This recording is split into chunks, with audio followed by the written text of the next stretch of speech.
Hello guys, good evening and welcome back. Now in this video I want to show us how to draft a female cam collar shirt. So now the measurements we are going to use are your bust, your shoulder, your sleeve length, your round sleeve, your neck and your shirt length. So these are the measurements we are going to work with. Now after you have done this, now the reason I had to cut it out this way is to show you so that I'll have a clearer illustration on how to go about it. So first thing I did here was I knew my bust was 38, which is 9.5. Then I had this 3-inch fold first, right? Now this 3-inch fold, then that is around 15-inch folding. Is what I have, 15 inches fabric width by the length of 30. So this is going to be kind of a pattern paper for us. So I will reduce the shirt length to 28, right, to make it nice. So here, when you have gotten this whole folding done, you fold in this form and also fold the back as well in this form as well. So after that, the next thing to do here is to start marking your measurements. So the first measurement you're going to mark, of course, will be your shirt length plus extra 2 inches, right? We can add extra 2.5 as the case may be. So once you have added this measurement, now the next you will get is shoulder to bust. So shoulder to bust we're going to have is a shoulder to bust of 10. Shoulder to bust of 10 and then shoulder to half length of 16.5. So which can still be gotten by measuring your client. So now I extend the line in this form, Then after this, now let us work out our armhole. So how do you get your armhole? It is either you divide your shoulder by 2, get your armhole, that's 15 by 2 is 7.5. That you mark 7.5 inch down to get your armhole, or you come up here by 2 inches. So let's cross check if this will give us armhole of our choice. So it gave us 8.5 inch lesser, which is still very much okay, right? Or you use bust divided by 4 plus extra 1.5, or sorry, minus 1.5, right? Bust divided by 6, sorry, minus 1.5 plus 1.5. Then you get your line, your chest line, bust point, and half length line. So like I said, this line could be gotten by shoulder over 2, or after your bust point, come up by 2 inches to get your armhole line. So after you have gotten that, the next to do now is to mark out 1 inch here. Now this 1 inch you are marking will be for the button allowance, right? For the button allowance, mark it out in this form. For the button allowance, mark it all through to the very end, this way.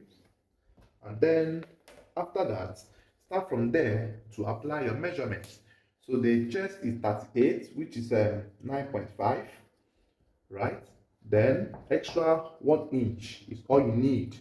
Then the shoulder is 15 divided by 2, 7.5, plus extra half inch to join to the sleeve, making it to be 8 inch. Mark 8 inch as well on the chest line here, that's the armhole line.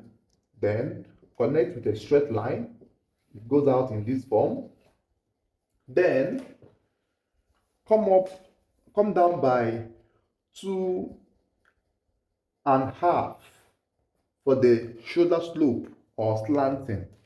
The neck width, I am going to use a natural neckline of 2 inches width. Let's use a neckline of 2.5, right? 2.5.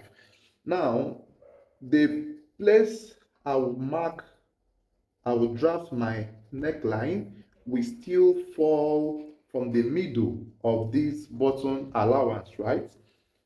So necklines are kind of, you will make it to be a bit more fitted.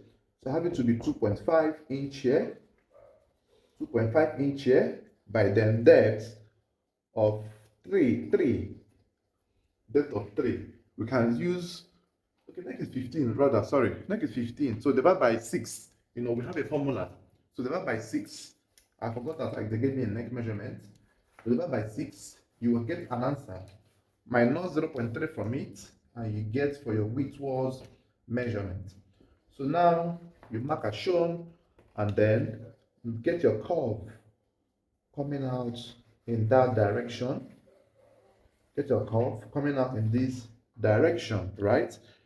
And after this, you are going to slope outrightly to the neck edge.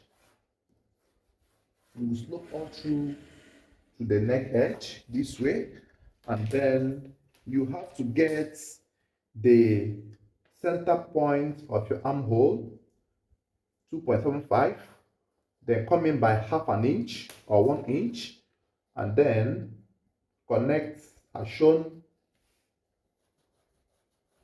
Connect as shown. This is a vintage fabric, so it's kind of going to give you a bit of time in drafting, but this is how you're gonna do it. So, and you're good to go. So here at the base, you can decide to apply the hip. This area, if you have the hip measurement, then add extra 1.5 inch or 1 inch as well. So let us cut. Please note or watch how I am cutting. So cut all through this way. Cut all through this way. And then cut your armhole. Cut your armhole. So after this is what you will have. So you might decide to put shape at the side, you know, just coming by 1 inch this way, and then this is optional, and then you connect from there, and then go back to the armhole line or the chest line, you know, just give it kind of a shaping at the side. But bear in mind that before you do this, your client must not have protruding stomach or belly, right? So this is the front drafting. So to cut the back, let me show you as well how the back will be cut properly. I will show you this right now. All right, so now when you have done the front drafting, so you have to place this back at the center of the 1 inch, the edge of the 1 inch, all through this area, and then you are going to raise the back by 2.5, 2.5 and 2.5 here. That's the back raising. So you know, connect it as shown this way, and also do the back neckline connection in this form. So the neck width is 1.5. Sorry, the back neck depth is 1.5. Connect in that form, and then you cut. You cut. Please also watch how I will balance this. You cut.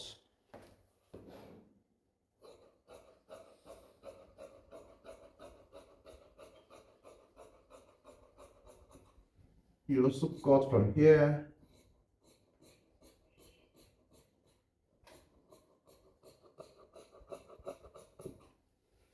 So once you have cut all through this way, you fold the back to come in front in this form, and then you are to cut out this. You cut out this, and then you cut here. You cut from the front width of the neck, go all through to the back, then fine tune whatever that is not balanced. So this is what we have. So this is what we have, right? So now The down could be cozy or could be straight, depends on your choice. So this is the front and back. So now this might not need a back facing or a back queue, but if you want to cut the back facing, you go ahead and cut the back facing, right? So you cut the back facing, and then which you will use, I will show you how to cut the back facing. Let us cut the back facing. We might let us use back facing. It will still help to, you know, add it up. So the back facing comes in this form. You make sure you also fold the same fabric you have. It could be inner design facing or a normal back facing.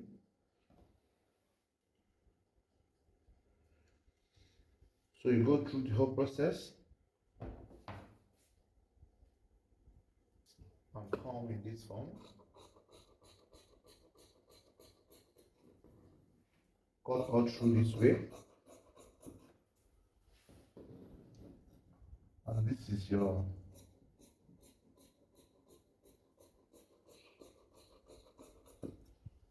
back facing.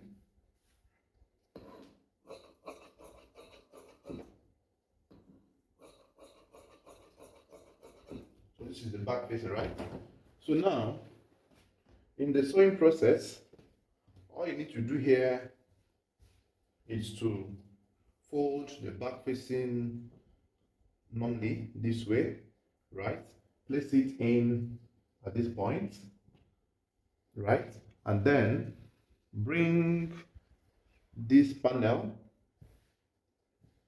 this way, place it in this form, you know, use it to seal, use the back facing here, you know, to seal this by turning it up the other way around. So you seal this area, and then you also go ahead and seal this area. So you also go ahead and seal this area as well. After the sealing, I will drag it down, and then I'll come back to show you guys the continuation. So if you like the video, kindly give me a thumbs up, like, share, and comment, and tell me where you're watching from.